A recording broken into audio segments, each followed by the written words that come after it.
دوستان امروز بخوام در مورد نحوه تست کاغذ PHMET یا کاغذ تورنوسول رو میخوام بهتون یاد بدم که یعنی چجوری باید این راهنماش رو بخونید، چجوری انجام بدید و اصلا این راهنما به چه صورتی هستش و کلا کارش به چه صورتی.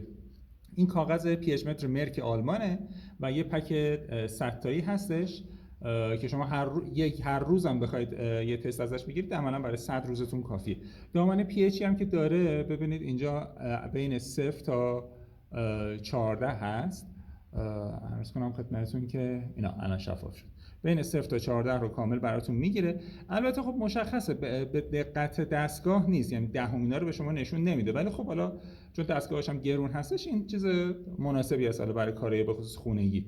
ولی اگه شما کار گلخونه و پیشرفته دارید از دستگاه تخصصیش باید استفاده بکنید.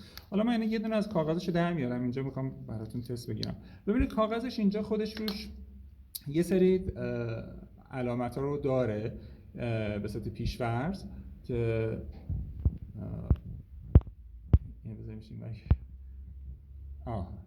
به صورت پیش‌فرض داره. حالا اینو ما داخل محلول میزنیم، یه چند ثانیه داخل محلول نگه دارید، یه مقدار تکون بدید که همه جایی به قول معروف محلول بهش بخوره، این کامل تغییر رنگ میده و بعد شما از نظر تغییر رنگی که داده میتونید مشخص بکنید که این میزان pHی که الان محلولتون داره به چه صورته. ببینید الان رنگش تغییر کرده.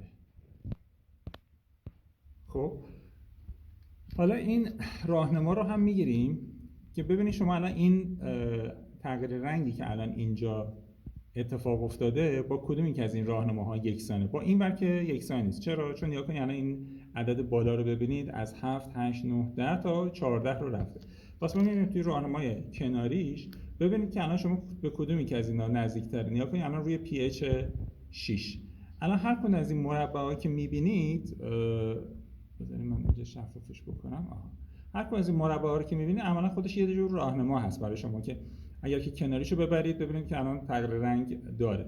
به خاطر این به نزدیکترین راهنمایی که داره اینو نزدیک می‌کنه و مشخص میشه. این الان pH محلول ما تقریبا روی 6 هستش. حالا ممکنه در حد دهم مثلا 6 و 3 دهم 6 و 4 دهم باشه که خب اونو مسلماً کاغذ تورنوسول کاغذ PHMET نشون نمیده، ولی در همین محدوده هم کفایت میکنه. اینم از آموزش این کاغذ تورنوسول و این کاغذها هم عملاً یک بار مصرفن، یعنی شما دیگه اینو نمیتونید مجدد بخواید استفاده بکنید، باید حتما یک کاغذ جدید بردارید. این کاغذ تورنوسول هم موجود هست، اگر خواستید میتونید سفارش بدید، در خدمتتون هستم. مرسی، ممنون، خداحافظ.